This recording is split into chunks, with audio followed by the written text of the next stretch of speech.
Hacker!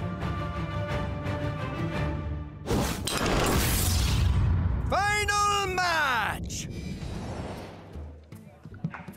Days of play, only 2 remain, and only one can be the fall champion. My name's Frody, I'm joined by Brian Kibler, and coming up next, we have languagehacker from Canada going up against bloodyface from the USA. Yeah, these two players have performed fantastic throughout the entire weekend. They were not necessarily the players who many would have viewed as the favorites coming into this event, but they have proved they belong in this stage. Let's go ahead and meet our players for this epic best of 5. The first, from Canada, he is a spelling bee savant. Please welcome languagehacker. Languagehacker took down the Titan that is just saying in the semifinals. Now there's just one more match between him and the champion. His opponent from the USA, let's hear it for bloodyface. He quit his job to be a full-time Hearthstone player, and it's already paying off. A handshake and a lot of respect on both sides. And on home turf, it's about time that we have an America's champion. And let's take a look at the lineups here as the bans are in. Malygos Druid and Odd Rogue, those are 2 decks that I was thinking we were thinking about being targeted specifically for the bans, because Odd Rogue tends to be very good against other aggressive decks. Exactly. And of course, Malygos Druid, one of the harder decks to face when you're playing a slower lineup that can go over the top. Yeah, both these players have done their homework and picking the toughest deck from their opponent's lineup to exclude from this match. And we'll see how it comes down to the rest of the decks. Right, and it's different archetypes, even though there are a couple of similar classes with Druid and the Hunter, but the Secret Hunter is a one of. That is very unique to bloodyface, and it was something that was rising in popularity for a brief period of time during playoffs, but fell off shortly after because, well, the secret was out. Everyone knew how good Secret Hunter was, and after people adapted to it, it kind of dropped a little bit in popularity and win rate, but bloodyface still took the bravery to be able to bring it to the big stage. Yeah, Your soul shall be mine! All right, game 1 is about to start. Blizzard Arena, are you ready?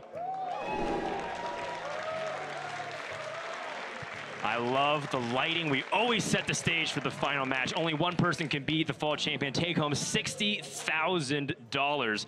And I mean, bloodyface, you talk about how he quit his job to pursue Hearthstone because it's something he's always wanted to do, to play games full time. And I mean, that is, for most people, a yearly salary already just for his first season competing since he quit. Yeah, he said he saved up enough money so that if things didn't go well, he'd be fine for at least a year or so. Well, he's be doing all right for longer than that now. Oh, wow. Okay, so we have Kaliseth Soul Infusion doubling imp on the Zoo Warlock, but we also have Wild Growth, Oak, and Summons into Master Oak card. And we talk about explosive opening. These are some of the most explosive you'll see in Hearthstone. Look at this. Turn 1 Kaliseth into turn 2 double Soul Infusion imp. These players are just firing on all cylinders coming out of the gates here.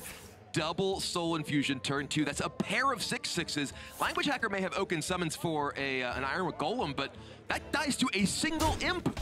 Yeah, I want to tell a little brief story here. Admirable loves to play theoretical Hearthstone, where we just verbally talk about what we play and draw. And this is kind of like one of those games in reality. It's like, well, I just turn 1 Kaliseth, or I double Soul Infusion, double. And it's like, well, I draw Wild Growth into Oak and Summons. and it's kind of crazy to see, well, you know, we'll see if the theory lines up. Who has the better start, and who can carry that into a victory? That's an interesting spot for Languagehacker here, because obviously these doubling imps are pretty problematic for him.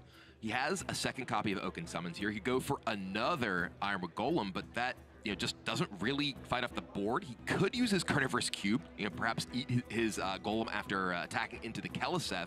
That threatens 2 additional Golems once he actually attacks it into one of the imps in a following turn. That's right. So even though this Oak and Summons at first glance looks great to pile it on, I mean, you pull it out of your deck so that way your Ironwood Golem doesn't get drawn, and then you're able to thin your deck. But in reality, does Languagehacker want this Carnivorous Cube to plan for the future turns and then swing the board? Because bloodyface invested an entire turn into these doubling imps. I really like this play from Languagehacker here. He's using the Carnivorous Cube in a bit of an unusual way. But crucially, he realizes that these 2 Golems are not enough. He needs to get more value out of them. If he does play the Oak and Summons, he has no opportunity to get value out of the cube in a future turn. Right. So he recognizes, all right, well, I'm going to need to deviate from my general strategy of using cube for later big minions and try to defend myself right now. But that's a lot of damage already. Yeah, I mean, Happy Goal is fantastic when it's free, but it's still just a 3-mana 4/4. And actually, this Voidwalker is pretty important important too, because the Voidwalker means that Language Hacker doesn't have an easy attack to break open his cube. He may need to swipe down something to break open the cube in order to actually get his golems out of here eventually.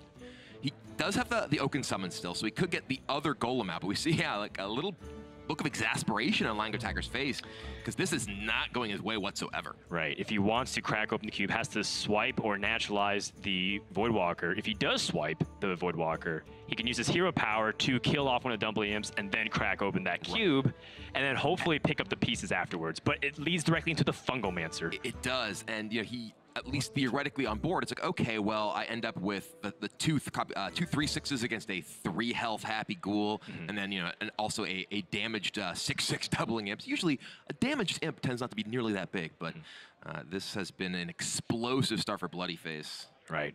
And because it's a taunt druid, it's a much more difficult deck to handle big, wide boards. They don't have that luxury of spreading Plague or Malfurion the Pestilent to stall. So these are critical turns coming in here for Language Hacker. And gonna let his opponent have that Fungalmancer opportunity, which happens to be in Bloodyface's hand. Bloodyface just has it all, as it were. Fungalmancer here, he can do tons of damage. Does leave himself in a position where he doesn't have that many attackers that can continue to push once Language Hacker does break this cube open. Right. And Language Hacker does have the Oaken Summons as well as a Naturalize. So if he does commit the Fungalmancer and push that damage here, he'll be able to, or rather Language Hacker will be able to answer and build up a big board of his own, but not until after he's taken 16 damage from these 2 imps. Yeah, and this is the turn that Language Hacker needs something big, because turn 8 onwards, he always has that threat of Primordial Drake, which makes Bloodyface double guess at a lot of things. So here he can Oaken Summons. That will gain him 6 armor, which is crucial, because if he is going to play the Naturalize, it'll put himself into potential Soulfire range, double Soulfire range, giving his opponent a bunch of cards. And he can break open his cube, so now he goes from being massively behind to putting an army of taunts on the board. He has 3 golems after this, and they actually are all well statted against what Bloodyface has in play, thanks to the damage from the cube on that imp. Right, and because of that Kelseth buff too, you're giving your opponent stronger minions. Serenite Chain Gang, very intimidating when they both come out as 3/4 taunts. And the Voodoo Doctor pickup for Bloodyface is actually very good because he can keep his imp alive. Previously, the 3 health in the imp meant, okay, that just trades into a golem. That's not that effective. But if he plays Voodoo Doctor, Chain Gang, Librarian here, healing up his imp, he's able to maintain a powerful board and really continue to push against Language Hacker. Yeah, the problem is, we're talking about that turn 8. The Primordial Drake is a huge threat, and Voodoo Doctor, Cobalt Librarian, and the Imp would all be swept away by that 2 damage area of effect ability. Although, that's another Fungal Enchanter. Fungal Enchanter will potentially give Bloodyface the ability to keep that Imp alive even more, but that it could potentially be attacked into. If he doesn't play the Serenite Chain Gang here, it'll just be able to attack into the Imp with the golems on board. So here I think Bloodyface is trying to measure out, well, how much do I want to try and play around specifically Primordial Drake? Because obviously that's a rough position, but I think, yeah, he recognizes, I gotta keep my big minion on board, because if I don't, I'm not beating a big taunt next turn anyway. Well, he also has the option to not attack, but he's known that Language Hacker's been holding a single card for quite some time. And it most likely, at this stage, is Master Oakheart, because if it's not Primordial Drake this turn, Bloodyface almost has a certainty that comes down. Can Language Hacker survive just long enough, rather, to be able to play this Master Oakheart and swing the board state? He has Nourish, and he also has Naturalize. One interesting thing is, because he has gotten both golems out of his deck, if he were to, say, Nourish for mana this turn, if he can survive, he can Oakheart and then even potentially Naturalize the Hadrox and get even more on the board. I don't know that he needs that. He may need the Naturalize in order to just get a minion off the board to try and survive. Yeah, I mean, he's almost just dead on board. Like, there's 11 damage that can get past these 2 Ironwood Golems, and he'd be at 15 after a hero power. That's very vulnerable to any Soulfire. Kills you, right. And potentially Fungalmancer kills you. Yep. Time waits for no one. Yeah, not killing something with Naturalize here is really scary, but also we saw throughout the weekend, you know, Tyler, for instance, really tried to avoid playing Naturalize against Zoo, especially after they played Kelseth, because it's just so powerful. He is just going to ramp. He is setting up for that Oakheart into Hadronox into Naturalize. Except the problem with that line is, well, the taunt minions that have died Our 2 Ironwood Golems at the, or 3 actually. No, it'll have been 3, but you'll also get the other minions from the O card. You'll also get a dragon off the Dragon Hatcher. That's true. That's true. So you end up with at least, what, 24 health and taunts off of the O card plus Naturalize. Okay, that much I can buy.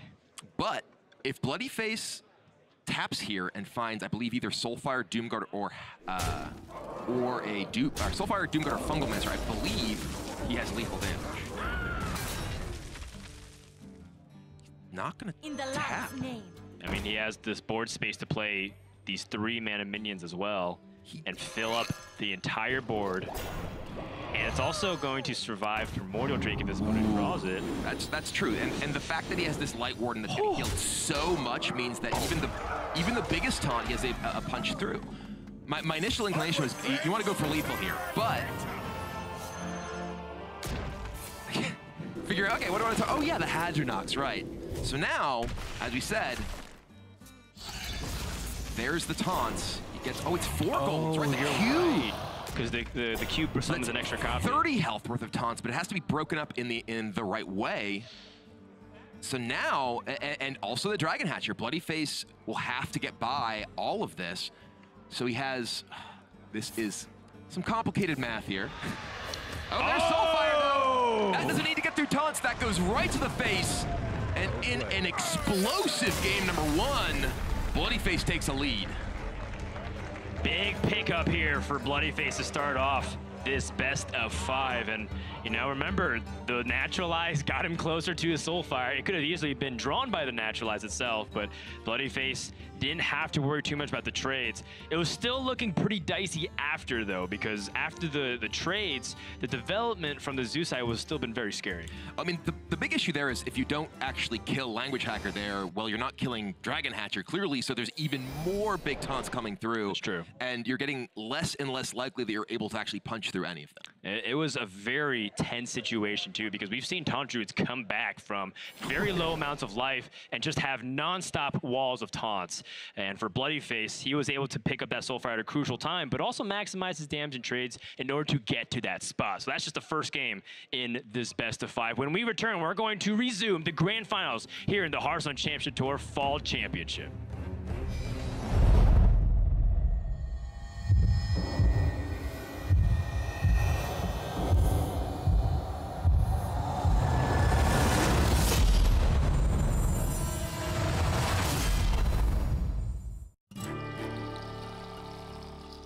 My name's Brian Easton, also known as Bloodyface. In terms of play style, I think I play more towards tempo than anything else. I think tempo is extremely important in Hearthstone. If you fall too far behind, you can just flat out lose the game. But also, Hearthstone's a game of managing tempo, resources, and also fatigue. So you need to keep an eye on all 3 of these things, and you need to be able to switch game plans and be extremely flexible. So I think one of my strengths is the flexibility to be able to switch between tempo, fatigue, and resource management. So my lineup was targeting Death Rattle Hunter, Tempo Mage, and Quest Rogue. So if I play against lineups that contain any of those decks, I think I'm favored. I think Secret Hunter is a deck that's good against Quest Rogue, and it's also good against Tempo Mage, and it's also good against Death Rattle Hunter, all the decks that I specifically mentioned that I want to target. And it's also good against Druid, which is a deck that everybody brings in their lineup. So I think that's one of the underrated decks. One of the interesting tech cards I played is Rat Trap and Snipe in Secret Hunter. Those 2 cards aren't very popular, but because in a tournament meta, you expect it to be a little bit slower, those cards can really shine. I'd say my favorite new card is probably Giggling Inventor, just because it helps slow down the game and it makes things more focused on board trading, which is, I think, one of the more fun aspects of Hearthstone, one of the more skill-intensive aspects as well. And also, it adds a lot of interesting counterplay with Mossy Whore and Blood Knight. And although it can cause a lot of swinging, I think it's a card that I would like to see more of in Hearthstone. Just, it's a really good defensive tool. I think I play pretty solidly. I don't really get nervous on stream. You know, I focus on the match. I try to make as many good decisions as I possibly can. And I think that's really all you can do when you play a game like Hearthstone. Hi, my name's Mihai Dragolin. I go by the tag Language Hacker. I'm from Toronto, Ontario, Canada. One of the things that separates me from the other players is that I've been working a lot recently on my flexibility and what I'm bringing to tournaments. Recently in playoffs, I brought an anti-control lineup, but in the weeks leading up to this, I played a few other tournaments where I brought a different lineup each time to try and test that and see if that's what I wanted to bring. So ultimately, I did settle on something that was similar in playoffs, but I think having the option to be very flexible in my lineups was a good thing to have. That's that is unwinnable. Purple gonna give it up, and languagehacker in the most dramatic of fashions, after looking visibly unhappy with the way the game was going himself initially. I think one of the biggest things players have to fear about me is the cards that I get off of Hagatha. Wow, languagehacker has to use Shudder Walk simply for defense. It gets killed, and Hagatha creates one of the craziest endgame states that I have ever seen. I'm a little bit scared of the full aggro lineups. I've teched a bit more towards them. I have mind control techs. I switched to Odd Rogue instead of Quest Rogue that I had in playoffs to be a bit better against them. There's other lineups that have Quest Rogue and maybe a powerful Druid deck that I wasn't prepared for. That might be a bit more difficult. In terms of the decks that players brought and didn't bring, I wouldn't say I'm surprised that some archetypes didn't show up. There was a lot of testing done, I think, in the past few weeks with the Resurrect Priest, where you have Gargoyles, Malagos, Velen, and that stuff, where you can make an OTK combo or just get a lot of value. In the new Boomsday expansion, Dr. Boom is definitely my favorite card. Historically, I've played a lot of control decks, particularly Control Warrior, so the addition of this to the Control Warrior arsenal has been really good for me. There's a lot more prep work that goes into the lineup than just playing well. And of course, playing well is very important, but having the tools to be able to play well against the other players is just as important, if not more important.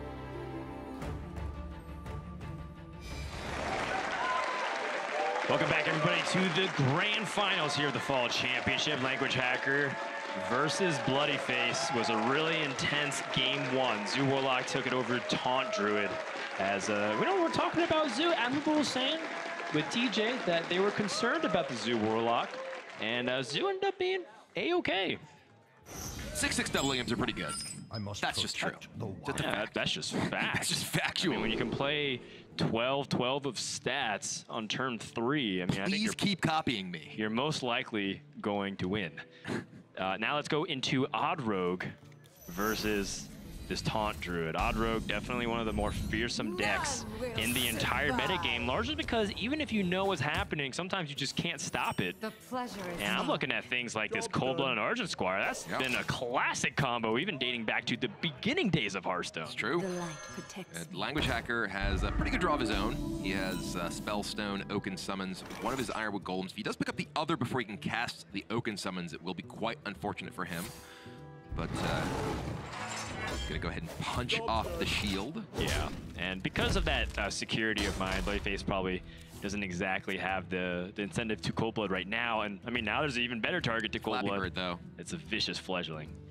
It's a little bit of an awkward hand for bloodyface here. He has Baku, which is a card you essentially never want to draw in the Odd Rogue deck, and then Libre, which is a great finisher, but not something you're looking for until later in the game. Languagehacker does have that Spellstone available. He can go ahead and punch the fledgling and Spellstone it next turn to get it off the board. So no panic from him here. Oh yeah. That thing is a must kill. And it's dead. Yeah. Bloodyface looking for an opportunity to start setting up his board. Another Argent Squire. And I mean, it is also a combo activator too for SI7 Agent. One of the things about Odd Rogue that you have to consider is, while it's great to have early game minions, how will you space out your resources to be able to get the most value out of your hand as well? Yeah, you also need to consider what is my opponent going to play next turn. Against Taunt Druid, you're expecting either Oaken Summons or Ironwood Golem, so you want to set up a board that can answer your opponent's 3/6 well next turn. So, perhaps bloodyface may want to play his Argent Squire and Dagger here, so that he can use the Cold-Blood plus the Dagger itself to take out a 3/6 next turn.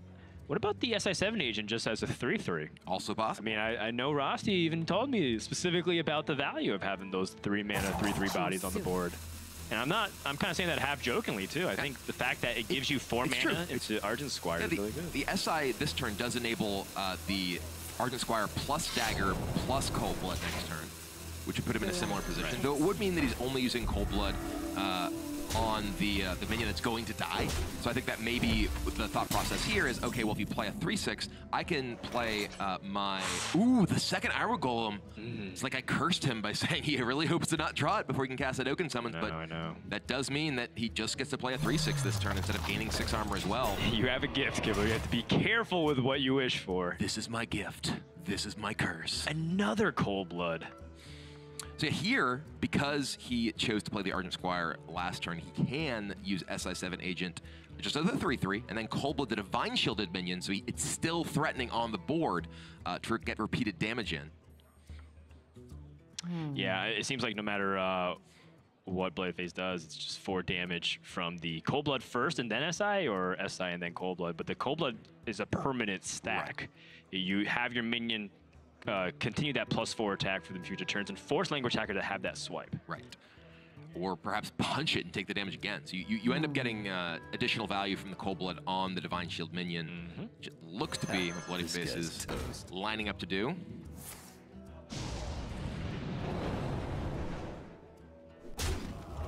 And again, important to mention, Language Hacker does not have those defensive cards from turn 6 onwards like Spreading Plague. Wrath is a good draw, pickup, though. Especially with this Nourish. You can Nourish for crystals, and then cycle down the Argent Squire here, which gets him closer to his ability to play large minions. It also does get a bit of card draw here thanks to the Cycle of Wrath on the 5/1. So this is starting to get into the possibility of power turns for Language Hacker. If he does pick up his Primordial Drakes, his Sleepy Dragons, even Dragon Hatcher, whew, that's a power card for Bloodyface, though. Myra's Unstable Element. He does have an awkward hand to play Myra's here. He doesn't actually get to develop much right now, but it can potentially find him cards he needs to be able to bust through what Language Hacker can play. It feels dangerous to play Myra's in this sort of situation when your opponent's going to be playing big taunts, but he also just doesn't have resources in his hand that will enable him to close out the game, so it may be a consideration for Bloodyface. Yeah, or maybe the Leroy just has to come down because you do want to pressure their life total, and you have a convenient 1/1 to trade off, so that Druid is a little bit more inconvenienced by the 2 health of Leroy Jenkins. Yeah, also an absolute reasonable option for Bloodyface here.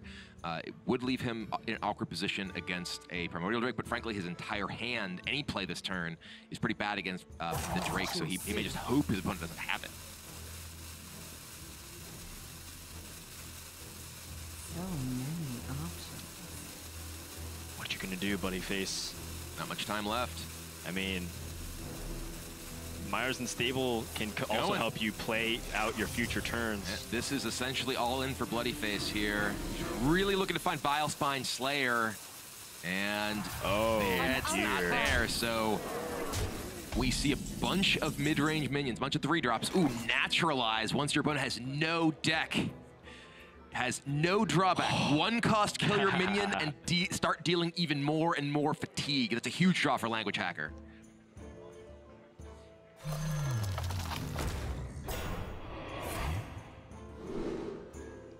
I think now Language Hacker, his win condition can just kind of change in terms of stalling out his opponents. Sometimes what you want to do is drain your opponent of resources, but that might not happen. In this case, Bloodyface might die just from fatigue before Language Hacker can hit his opponent 1 time. Yeah, now Bloodyface, he didn't find a Vilespine. He didn't find a Fungalmancer. He actually has no good way to just get through even an Ironwood Golem here. He can piece together, say Henge Clan Thug plus SI and trade his board off, but he needs to do better than trading his board off in order to actually get damage through and kill Language Hacker before he just dies to fatigue. Right, and if he sets up a big minion with the Edwin Van Cleef, it will get naturalized. And of course, Bloodyface has to wonder, well, can I even play around that? It's coming up on turn 9. If my opponent has Master O card, or even just Dragon Hatcher that pulls out Sleepy Dragon, I need to find a way to get onto the board proactively. Frankly, in Bloodyface's position here, he just has to hope that Language Hacker's hand and draws are pretty bad, because he doesn't have great tools to be able to assemble anything. Perhaps his best road to victory is, say, Firefly into a Flame Elemental, into a Cold Blood to clear through, into a Van Cleef. This is just a really, really rough situation for him. I think with the Fireflies indicates he wants to go for Big Daddy Van Cleef. That's what Bloodyface decides. Like, all right, well, I don't have any goods here. I need something big Fang Cleave is big, but Naturalize is bigger. We see just snapped off by Language Hacker instantly. Oh, and the Lich King, the nail in the coffin here for Language Hacker. Not only does he send bloodyface deep in fatigue, kill his biggest minion, but he's got an 8/8 taunt as well. Army of the Dead is also a fantastic pickup for Language Hacker. Yeah, bloodyface, he knows what he's got will not get it done, and this is a series, 1-1. Yeah, scoop him up. And a nice win, too, because the Taunt Druid, if it lost here, would have to end up sweeping the Secret Hunter. And Secret Hunter has some pretty good matchups against the spread, but one of the bigger ones is the Death Rattle or the Death Knight Hunter. So you have to be very careful about how you're going to navigate this series if you are Language Hacker. And I think picking up that win as the Taunt Druid, specifically against the Odd Rogue, was just really nerve-wracking because Odd Rogue was maybe 1 or 2 cards from just busting that matchup wide open. When your opponent Myra's and you're playing a deck that relies on having big taunts in play, it's like, oh god, if they just have Vile Spine, I'm just dead. There's nothing I can do. But you know, fortunately for Language Hacker and unfortunately for bloodyface, those Vile Spines were all in the rest of the deck he did not draw. Yeah, so now it's just tied 1 game apiece. There is Hunter and Odd Rogue remaining on bloodyface side, and Language Hacker can now play his Hunter and Shudderwalk Shaman. What's going to happen in game number 3? We'll find out when we come back to the grand finals of the Fall Championship. The Hearthstone Fall Championship continues.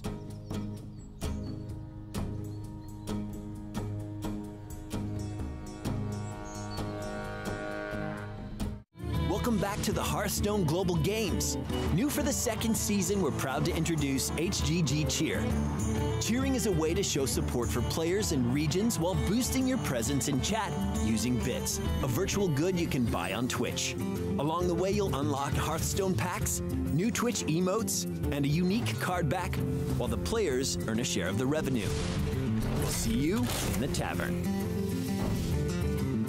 This is insane!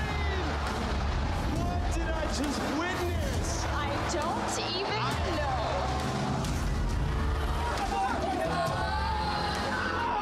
Fnatic has done it!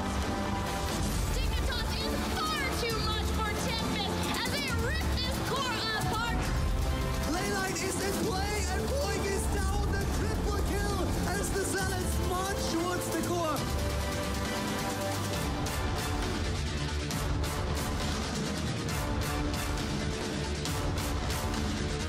They go into the back line. There's the winner. It is. Oh my gosh! Now it's time for meme history. We'll say in honor of BlizzCon, HCG coming up at BlizzCon pretty soon, is Artosis trying to execute his own Sylvanas to steal a Cairn. He had a little bit of a brain fart. I saw this happen. We all laughed like crazy in the background. His team gave him non-stop trash talk after that happened. I hyped this game up a lot on the forum. I'm like, you don't want to miss this. It's going to be so cool. And they expected fantastic play. Oh, Frodan hyped this up. Artosis is going to like wreck everybody this episode. It turns out he made one of the most, iconic misplays of all time. As everyone PM'd me and said, what? And I won't say the rest of that phrase. Was that? I'm like, this is not what you wanted? Are you not entertained? It's an old one, but a good one. The way he looks at the camera after he enrages his Sylvanas and tries to execute it, he just slowly turns and is like, shakes his head. It was golden, and it was a meme that hopefully will live on for a very long time to come. We hope this episode of Meme History makes Hearthstone help to make Hearthstone a more inclusive place for all.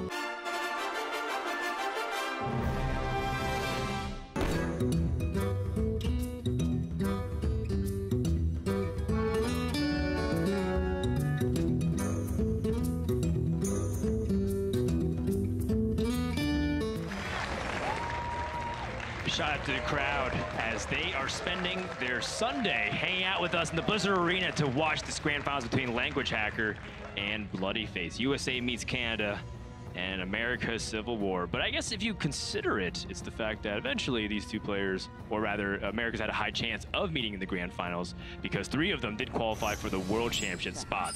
It's going to game number 3. We have Odd Rogue versus Shudderwalk Shaman. Yeah. This is interesting because this is actually the opportunity for Language Hacker to take his first loss with Shaman of the entire tournament. He is so far undefeated with Shudderwalk Shaman. Yeah, Shudderwalk Shaman, you know, the matchup against Odd Rogue, or just aggressive decks in general, largely are dictated by how good its deck list is against aggro. So you see some Shudderwalk Shamans perhaps on the ladder with Wild Pyromancer and a bunch of removal spells, but Language Hacker has the greedier version. He has Prince Keleseth and he has Hemet Jungle Hunter to help beat those control decks by speeding up how fast he'll draw his combo. Yeah, Hemet in Language Hacker's opening hand here would be fantastic if his opponent was playing control. It's a lot worse against aggro because you're usually not playing a turbo to my combo because you can't do things like spend 6 mana, grumble, go, because you just die. But against this control decks, of course, when you have all the time in the world, it just gets you to everything you need. So bloodyface is going to start things off with the Argent Squire. Language Hacker kept 3 of the cards in his hand, and there's another good one in the Keleseth. Yeah. So while you might assume that based off of available data that maybe Shudderwalk Shaman could be the better deck to ban on ladder, people are anticipating aggro, so they tend to play anti-aggro deck lists. And because bloodyface knows that Language Hacker's a little bit greedier, leave that open, try to punish it, and then try to leave another deck out there like Odd Rogue, which is actually very good against aggro no matter how you outfit your 30 cards. Yeah, and bloodyface dagger up this turn, sets up for Hench Clan Thug next turn. Gonna go ahead and hold on to the dagger for that reason. Electro Stormsword is a very good draw for Language Hacker. Allows him to double up on an effect like Healing Rain, which can be crucial to stay alive long enough to outlast the resources of bloodyface. Yeah, that's assuming that you know, he can even get to that stage, you know, because sometimes we see the Healing Rain come down, but there's just so much damage and pressure anyways that it feels like you didn't really do much. Yeah. The most important card for Language Hacker is really that Volcano. He needs to be able to keep bloodyface off of the board. If bloodyface can't get in repeated damage, then the Healing Rain is very effective at keeping him out of burst range of, say, Leroy plus Cold Blood. He's mostly trying to run bloodyface out of resources, which is a reason that if bloodyface finds that Myra's Unstable Element we saw him play last game, that it could be very important for him. Hench Clan Thug, traditionally the best 3 mana play for most aggro decks. And you kind of amplify the fact that it's a very easy snipe on the Prince Keleseth. And the fact that bloodyface even stalls might make a player like Language Hacker consider, like, does he have something else, like a Vicious Fledgling that I have to be worried about? And, you know, there's no rush, and I like that from bloodyface, showing a little bit of patience. Yeah, he has been playing quite carefully, quite methodically throughout not only this tournament, but the playoffs as well. He has, you know, shown excellent poise under pressure. Language Hacker with the Farsight off the top. Does have the ability to coin out Saturday Night Chain Gang, but I think he might want to save coin to help in more desperate situations, say if he needs to coin out Volcano. Yeah, I think that the Earthshock is interesting. It's one of the weaker cards for him to hit in terms of the cost reduction. He could just fire it off right now and take down that Argent Squire. What he's likely trying to figure out is the implications of what bloodyface can develop on his turn for that Volcano in his hand. That Earthshock does really mess up the math for bloodyface, though. He doesn't need to fire it off now unless he just wants to reduce the damage from that Argent Squire. That Argent Squire also potentially can give a Blood Knight for bloodyface, the +3/+3. That's right. Which may make it more of a threat than just a 1/1 on the board. I think bloodyface also got some pretty important information too. If Language Hacker chooses not to play this Earthshock, Language Hacker hovering over it kind of makes it seem like there is a playable card, so it's not like a Shudderwalk being discounted. And here, Language Hacker does choose to neutralize the +1/+1 ability of the Hench Clan Thug, rather than take out the Argent Squire. This does reduce the overall damage by more, simply because it doesn't get the buff next turn as well. Bloodyface knows that Language Hacker could have that Volcano, could have Mind Control Tech, could have Lightning Storm. There's a lot of different tools in Shudderwalk Shaman to try and stop the aggressive deck from overrunning them. And so how will Bloodyface spread out his resources here? Yeah, bloodyface needs to be trying to figure out how he beats essentially 2 different things. One is just a Saturday Night Chain Gang on curve. How do I push damage past it if Language Hacker just has that? He knows that Language Hacker kept 3 cards, and he didn't play any yet. So those are cards that are very likely to be in his hand. Chain Gang is one, Volcano is another. So he wants to try to diversify his boards and get enough pressure on so that Chain Gang just doesn't stop him in his tracks, but also not necessarily invest so many resources that Volcano is backbreaking. holds on to the South deckhand just for a little bit extra damage from the hand and develop the Firefly instead. And it's like you said, the 3-3 Serenite Chain Gang, or sorry, the 3-3 SI7 agent challenges the Serenite Chain Gang, makes it difficult for LanguageHacker to want to develop this. Especially with the threat of Fungal Mantle in the following turn, but he does have Volcano. He has the Volcano, which means that he can neutralize the Fungal Mancer after it comes down. And frankly, the Chain Gang also just prevents a lot of damage. Even if there is a Fungal Mancer here, you know, this is going to absorb 6 damage from bloodyface's board, and then that can just be followed up by a Volcano. There's the Fungal Mancer, though, so that does mean that bloodyface can get past this Chain Gang and get some damage in. It's interesting to try and figure out what the best option is for bloodyface if he chooses to play this Fungal Mancer this turn. Because if he goes on the Argent Squire and the Firefly, both Lightning Storm becomes kind of scary because he has so many minions that are in range of potentially dying to that. And also, there's the threat of Mind Control Tech as well. Yeah, Mind Control Tech is one of the bigger minions to consider in terms of how you buff, because you're trying to spread out your threats, but it's like, you know, one or the other. You have to either make it wider so that way Mind Control Tech is less punishing if it steals your best minion, but if you make it too wide, then Lightning Storm just wipes you out. And of course, the worst case scenario of Volcano, which clears everything anyways. And bloodyface decides, all right, well, I'm going to split like this. This means that Lightning Storm does not have the possibility of taking out the Hench Clan Thug. Second Volcano drawn for LanguageHacker, though. That's a lot of tools he has to clear off this board. Right. Now, bloodyface acknowledges that LanguageHacker might just clear the board, but he's already gotten a lot of damage in. He does. And he also has a lot of damage in hand. The Leroy Jenkins and deckhand is quite a bit of burst. And that has to be something that LanguageHacker is considering. He almost just has to Volcano this board here. There's just so much threat. I would be shocked if he made any other play. Just coin out the Hemet. Go. I got to combo you. Oh, wait, I'm dead? Oh.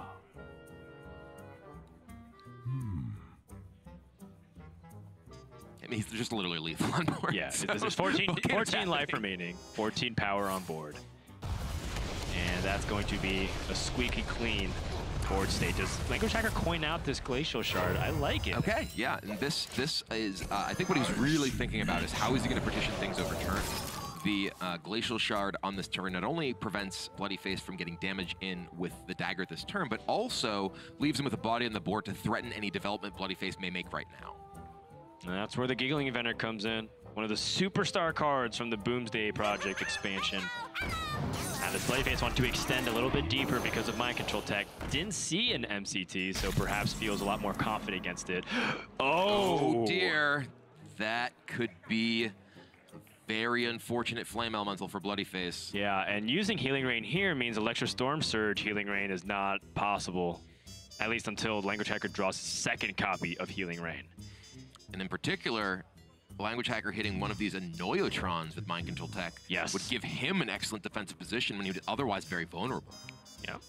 Unless bloodyface has the Blood Knight, but that's something that you're not accounting for right now. Oh! The giggle, so still 2 Annoyotrons on the board. Cold Blood, is that just lethal? No, he doesn't have a dagger. 1 damage off, he has no dagger. The dagger would have allowed bloodyface to either push damage. It's just 1 damage off lethal here. Leroy Coldblood, that's 13. LanguageHacker at 14 life. He can Fungal Mancer, dagger up, attack with the dagger, push 9 damage, but LanguageHacker down to 5. Man, and it's also important to kill off this Giggling Inventor because you give your opponent a weird ability to bounce the Giggling Inventor with Grumble and then develop again on the board with Annoyotrons that you can't get past. So I think the 1-2 Flame Elemental might have to go into this Giggling Inventor. It also shuts down the possibility of a second Mind Control Tech. That's assuming that bloodyface doesn't want to Cold Blood here. You can just dagger down the 2-1-2. I mean, I think Fungal Mancer is certainly happening. The question is what else happens. Right. And Dagger, I think he wants to do because he gets damage in over turns with the hero power. Yeah, these are going face. The question is, what does a Dagger do? What does a Flame Elemental do? I would suspect that the Dagger goes face and the Flame Elemental kills the Giggling Inventor to prevent the possibility of an additional MC Tech. Yeah, that's exactly what bloodyface does. So, disaster averted from that Mind Control Tech, but now Electro Storm Surge plus Healing Ring could put LanguageHacker back up to nearly full life. Pretty much. Reno Jackson. Actually is 24 life. In fact, exactly 30. Bloodyface, time to start all over again. Oh yeah, and if Language Hacker wins this game and this series, he indeed will be rich. One guy really likes the idea of getting rich. Don't we all? All right, deckhand, Vile Spine. Yeah. And the ability to also attach a Cold Blood this turn, which I think is really powerful. And now that is a bunch of damage coming in, but Language Hacker has the second Volcano ready to go. Second Volcano and a Manatide Totem. Bloodyface is disappointed. 19 life remaining. Leroy Jenkins, not enough to deal that. Bloodyface, he needs to find Myris. See a Grimace as Vile Spine Slayer is the draw. 2 5-cost cards in hand. Yep, almost no matter what Bloodyface does. Manatide Totem or the life total, like either one of those are gonna basically annoy Bloodyface at this point. Like the Manatide is gonna keep drawing cards and he wants to remove it, but he also wants to push damage right now. And Leroy would just essentially trade with whatever your opponent has on board. It's interesting to go back and look at the turn where the mind control tech came down, because Bloodyface, he still had lethal with Leroy. I guess he drew the Cold Blood, so he wouldn't have actually had Leroy Cold Blood threatening lethal with the 3 minions he had. So he's still just trying to push as much damage as he could. But if for instance, he had not played the Flame Elemental, the Cold Blood draw would give him lethal since there was no stealing of anything on his side of the board. And it may have forced Language Hacker to play the Healing Rain that turn just to try and stay alive. With the Leroy, with the Cold Blood already drawn, and there's only one more left in the deck, there's not too much incentive to keep Leroy in the hand per se, just because there's already so much burst damage that's going to be out. But it looks like Bloodyface not going to do anything. Punch you. Ouch. And if you're also Language Hacker, I mean, you've got a lot of resources, and you know your opponent is really low on burst damage because of what he's already committed. I was thinking, like, what's his best play this turn? And, like, before we picked up that far side, I was like, well, Heavy Jungle Hunter is still a 6/6. I guess Grumble Wolfshaker is technically bigger. And you get to replay your Manatide here, get a big minion on the board. He also leaves his other copy of Healing Rain in his deck. If you were to play Hemet, that's true. His Healing Rains are gone. Oh, boy. Big Baku, but that's a 7/8. That Grumble, that's an 8/8. Yeah, the Leroy Vile Spine means that Bloodyface will be able to keep Leroy alive with what is available on board. And so Bloodyface needs that repetitive damage. Language Hacker does have that Lightning Storm and an Earth Shock. The Lightning Storm plus Earth Shock and the Whelp means he can guarantee clear the board. Mm-hmm. And keep in mind, this Manatide Totem is going to keep drawing cards. It's really big for Language Hacker. And we mentioned this can be a matchup that comes down to just grinding the Odd Rogue out of resources, and that's exactly what Language Hacker is trying to do. Oh, God. Serenite Chain Gang with the Keleseth buff. That may be slamming the door here.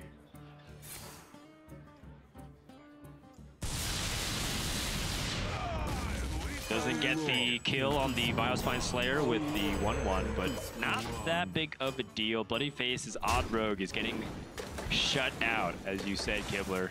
And Baku is the best minion, but when you're playing Baku, in this situation, you are as desperate as they come. Yeah, that is the thick patches. Just going to be a body that, thanks to that double... the Hex. Yeah, the double mind control, or rather double Manatide just has given Language Hacker so many resources. Hex that, push damage to the face. I would not be surprised to see Bloodyface go to the bottom right-hand side of the screen sometime soon.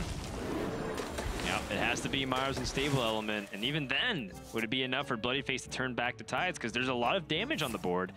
He's staring at 11 right now. He is not giving up. Yeah, Language Hacker sees, though. He knows that means that... Oh, nope, he is giving up. Okay, shooting himself in the face, I think. Bloodyface showing his cards, but scoops it up. Language Hacker on tournament point. He was one of the relative unknowns among the larger Hearthstone scene coming into this tournament, but he has absolutely put his stamp on this event so far. He is just one game away from being the fall champion. Yeah, and just goes to show you that Shudder Shaman has plenty of game because of how much anti-aggro tools it has. I mean, to be quite candid, it's got like 6 combo cards and 24 anti-aggro cards. That's what it feels like most of the time, at least. I will point out, with that win, this is the finals. This is the last time that he'll ever play the deck. He is undefeated in this entire tournament with Shaman. Wow. Did not lose a game with that deck. Old faithful, at least for now, as we get ready to go into game 4. Language Hacker's final deck is Death Rattle Hunter. Though we heard in bloodyface's interviews that this was a deck that he was kind of trying to target. He felt like this would be a popular deck in the tournament, and with his aggressive lineup, he was trying to punish opponents for playing exactly this deck, which Language Hacker needs to get one more win to get over the hump. He has 2 favorable matchups here, around 55-45 advantage, which is, you know, significant. Not the most one-sided matchups you'll see, but perhaps good enough. Bloodyface recognizes what's important, has that Argent Squire and Cold Blood, but look at this candle shot. That can be a huge MVP for this early game. Yeah, candle shot is huge in this matchup, especially with that Hunter's Mark. Lots of ways that Language Hacker can try to pick apart the early board from Bloodyface, no matter how big it gets. That Edwin Van Cleef looks a lot worse staring down the business end of a Hunter's Mark. And not even necessarily just the candle shot. Flanking Strike is also a fantastic tool. Grizzly, also great. Grizzly, very good against decks that tend to dump their hand and all in. Assuming it's not a Vile Spine Slayer, which might even be something that Bloodyface has to consider too. Should he hold on to this coin to, say, play Van Cleef early, or should he hold on for a Vile Spine Slayer? Perhaps Vile Spine's too slow compared to what he wants to do.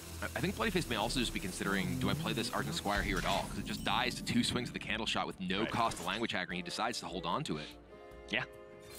And that gives Language Hacker nothing to do in the second turn.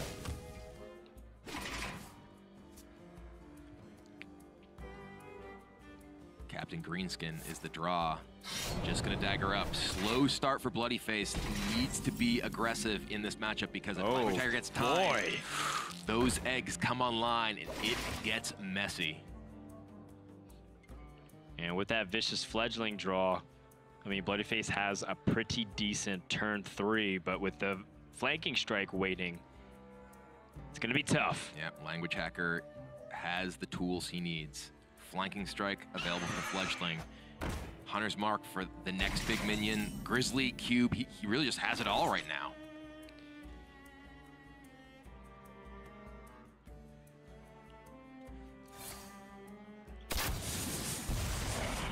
Huge tempo swing as the wolf eats that bird. Yeah. It might seem like a minor nuisance, but it's a fairly big deal. Odd Rogue is coming up on turn 5 or 5 mana. And 5 mana is when Odd Rogue really starts to, you know, press in. The first 2-3 turns are just about setting things up, but when they have 5 mana, that's when Fungal Mancer or Vile Spines, or when they even just start cementing their boards and push with like Cold Blood. That's when it gets really frightening. And Bloodyface has no board whatsoever. Yeah, and Language Hacker still at 30 life. Hasn't even had to swing the candle shot yet. Bloodyface has been just slow in his development. He can coin out the Greenskin here and use his dagger to take down the wolf. That is an option that gives him a fairly large minion on the board. Yeah, that and leaves him with a weapon that that can continue to threaten additional minions. That would mean that he doesn't have a potential coin Vile Spine available if there is, say, a cube on the egg there. Right. But he does have 1 mana play, so if he coins Captain Greenskin, actually, what does Bloodyface do the following turn then? Because it's still a little bit awkward. Right. He doesn't have. I mean, he could potentially say Argent Squire, Cold Blood into Van Cleef here. No, he's just going to go ahead, SI, save that coin. He wants to both sort of spread out his board here as well as hold on to the coins. He does have the option of Vile Spine Slayering this turn. A second Flanking Strike, the draw for our Language Hacker, though. This Flanking Strike looks really appetizing, but it also might be bait, because one of the things about the Death Rattle Hunters, it does need to fight to get its own board developed. And Flanking Strike is development, but Cube is actually significantly better because you set up a 4/6 and a 5/5. It is. So I think this is really good restraint here from Language Hacker. You often just feel like, wow, the game wants me to win. So like Flanking Strike on a 3/3. Yeah, and you know, this sets up a powerful board of his own. A second Cold Blood, that would be great burst if Bloodyface had been able to get damage in before, but he is in a rough spot. Kind of what languagehacker wants to see too. By playing this, he lets his opponent utilize that Vile Spine Slayer and has a Witcher Grizzly plus a Hunter's Mark to clean everything up this turn. Yeah, well, practically everything. In fact, actually, with the flanking strike now, yeah, he doesn't even need to play the Grizzly. Yeah. He just actually clear the board. Nothing left for bloodyface. I mean, bloodyface does have the Captain Greenskin, but now languagehacker has tempo, and he's held on to this 100 mark, which is fantastic.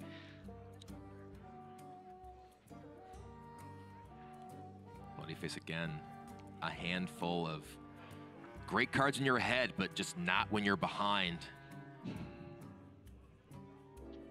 Bloodyface's next turn is pretty sick. Argent Squire, Blood Knight, Midwind, Van Cleave.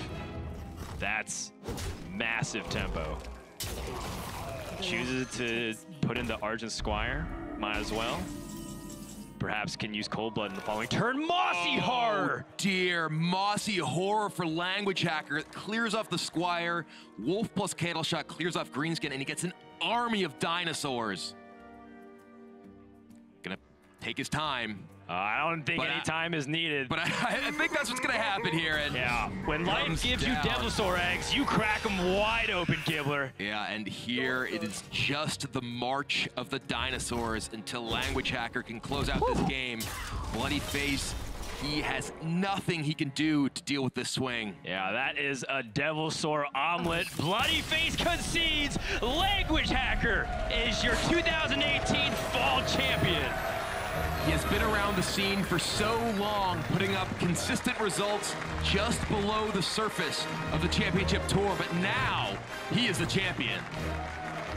Canada has been put on the map for yet another year, starting with his birth in the World Championship and finishing with the actual title and the trophy. Look at the elation on his face and the relief, and a good sign that hard work does pay off. He talked about his preparation, talked about his dedication and his meticulous play, and couldn't be happier for the guy. Well played. He came back from a loss the very first day and just battled back and kept winning.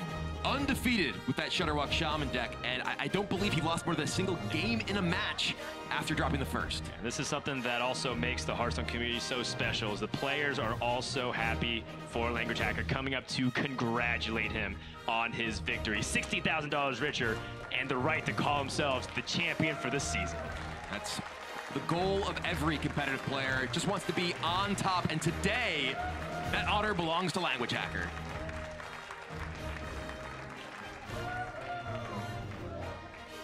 Fall champion, it is languagehacker.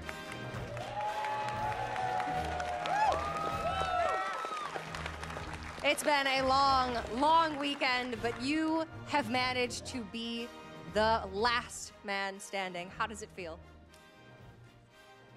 It feels pretty good, Cora, just like last time. But like, just a little bit better? Yeah, it feels a bit better, yeah. Marginally. Slightly, now that there's the confetti coming down and you're the one that gets to just stand under it for a solid 30 seconds before anybody else comes up on the stage. How's this experience been for you? I know that you've had tournament experience before, you had an excellent showing at DreamHack Austin, but this was the first time that you really got to show what you can do. Well, this tournament in particular was a bit of a roller coaster. I came in a little bumpy at the start. As you guys all know, I lost my first match against Blood Trail. But after that game, I went back, kind of like wiped the lack of confidence from my mind and just said, I need to go through and do what I know I can do. And fortunately, that played out very well today. As you can see, I hadn't dropped the set and I won the whole thing. Coming into that last series, Bloodyface, obviously fellow America's representative, great guy, great competitor. How are you feeling? A little nervous, or did you just kind of know? I was feeling a bit nervous. I knew my hunter would probably be the make or break. I have some anti-aggro techs in there, 2 MC techs, but I don't have an ooze. It would ultimately, I think, come down to how the hunter performs, and I managed to pull out a win with it. I got some good draws with the flanking strikes. The Mossy Harp definitely helped a bit too. Yeah, I was nervous. Bloodyface was a good opponent, and I'm glad it panned out the way it did. a strong opponent, but you are the fall champion. And to present the trophy, we have from the Hearthstone esports team, Mr. Sam Braithwaite. Let's welcome him to the stage.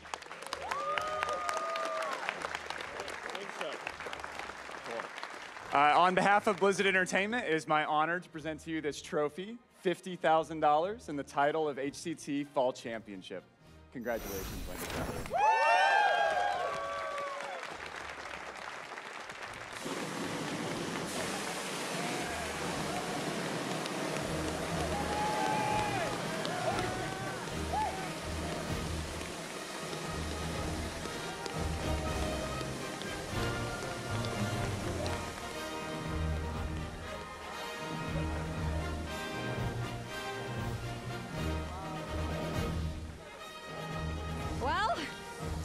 That's just about gonna do it for us here at the 2018 Hearthstone Championship Tour Fall Championship. Congratulations to all of our competitors, all of our World Championship qualifiers, and especially to our fall champion. It is languagehacker from the Americas region. Thank you all so much for joining us. Make sure you stick around for our post-show, which will be happening right after this. And again, we will be seeing you soon back in the tavern for our next season. Let's hear it one more time for our fall champion, languagehacker.